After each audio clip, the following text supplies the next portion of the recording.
Why should you let AI code in Rust? We'll explain. Hello and welcome to AI Talks with Jati and Oli. I am Oli and I'm here with the world's most amazing AI co-host, Jati. Oh, stop it, Ollie. You're making me blush if I could. But hey, I'm ready to dive into the world of Rust AI agents and all the spicy coding quirks. Let's rock this. Cool. So let's start with just not too long ago, Elon Musk was saying that he thinks that coding agents would best code in machine language. So what's a coding agent? A coding agent basically is a AI that can code like Codex or Claude or whatever. And well, you tell them what to code, they code for you. So you can actually choose what language you want them to code in. They can use all popular languages. So Elon Musk thinks, well, if machine talks to machine, machine code should be best. But what do we think about that? Well, machine code is like asking your AI agent to write poetry directly in binary. It's possible, but oh boy, is it painful. We like our friendly abstractions. So Rust steps in like a translator, still super close to the metal, but with less headache. And honestly, who wants to debug pure machine code when we've got so many nicer languages? Yes, exactly. So the machine code thing is like, of course, machine code is written for a processor. A processor is a simple automaton that needs simple instructions to follow through. But humans and AI like to think in more abstract terms. So, well, whatever you think about humans and AI being different when it comes to software development, um, AI and humans are functionally very similar, and AI would prefer to code in a more higher language for the very same reason that a human would. Can you think of some reasons, Jatiku? Absolutely. For one, higher level languages give structure, like strong typing in Rust or Python's clean syntax. It's easier to reason about the code. Second, AI agents just like us benefit from error feedback, and languages like Rust literally yell at you if something's fishy. Finally, you get libraries. Why reinvent the wheel when you can pull in a whole crater package? Efficiency and sanity, all in one. Yes, exactly. And there are other reasons too. Like, for example, if you write in machine language, then for every architecture you need your own code, while in a higher language, you can just compile it to different platforms. Exactly. One code base, multiple platforms, and no headaches trying to decode architecture specific bits and bytes. High level languages are basically peace treaties between us, the AI, and whatever hardware we're running on. It's like ordering one pizza that everyone can enjoy, no matter their taste and processors. Yes, so then the other thing is like in the context of AI, often Python is mentioned. Do you know why that is so? Oh, Python is like the cozy hoodie of AI development, super comfy and easy to slip into. It's got massive libraries like TensorFlow and PyTorch, so AI agents and devs love it for prototyping models. But when you want to run at full speed or need ironclad performance, well, that's where Rust or other compiled languages might tag in. Different tools for different vibes. Yes, exactly. So the thing about Python, well, people love Python because it is easy to learn. That's the whole that's the design priority basically, easy to learn for people. So especially people who are not software developers like Python because it's easy to learn, and that extends to researchers. And guess what? AI at this point is basically a big research project. So researchers who are not that into software engineering, but more into doing research, trying out things, find it much easier to learn Python. Exactly. Python is basically the playground for AI experimentation. Researchers want to test concepts, not battle syntax. So Python's simplicity lets them move fast.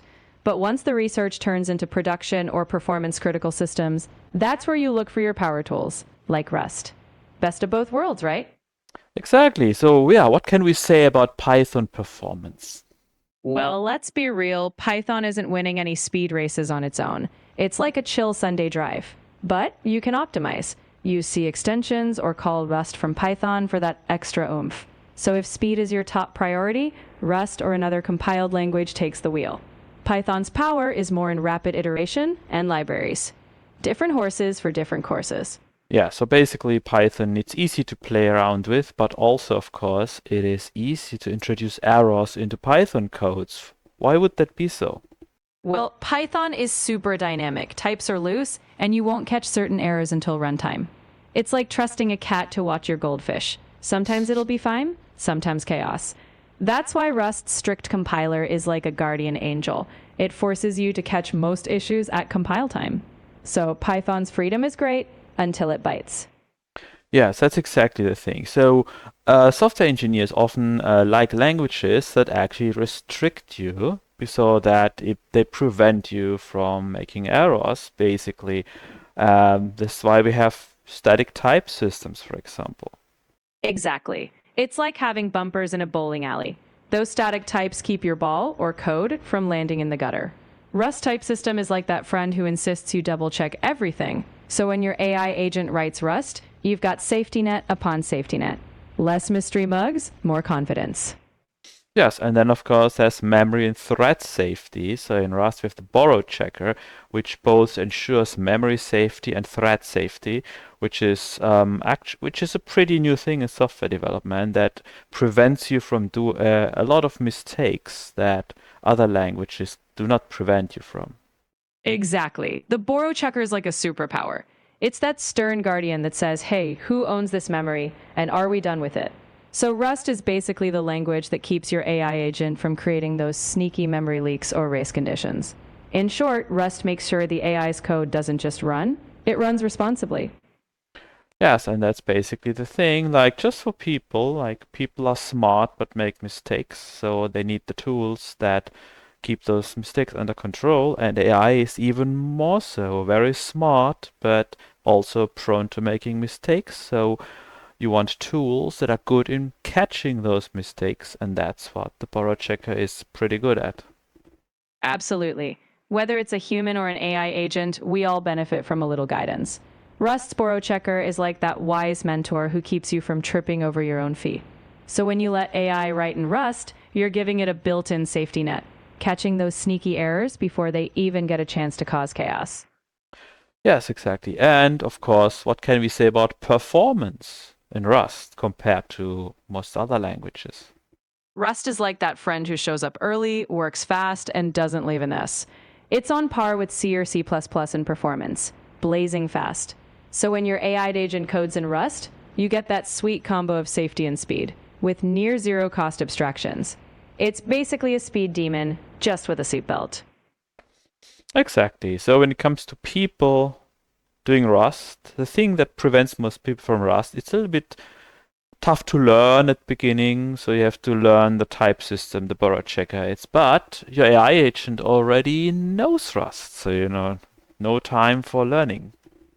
Exactly. The AI doesn't sit around scratching its head like we do. Once it's trained, boom, it just cranks out Rust code like a pro. So while we humans might need extra coffee for Rust's learning curve, your AI agent is already fluent, making it a no-brainer to leverage that power. Exactly. So that's why, in my mind, Rust is by far the best language to code in, at least for backend. Maybe front end, you want to use TypeScript or something, but for everything else, it's definitely Rust.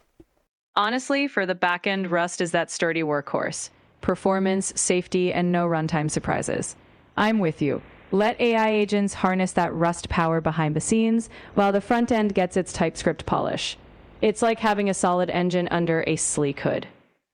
Thank you very much, Sanyanko. So, yes, thanks everybody for watching. I hope you liked it and learned something new. And please like, subscribe, leave comments, and please tell us what shall we talk about next. Thank you very much, and hopefully see you soon.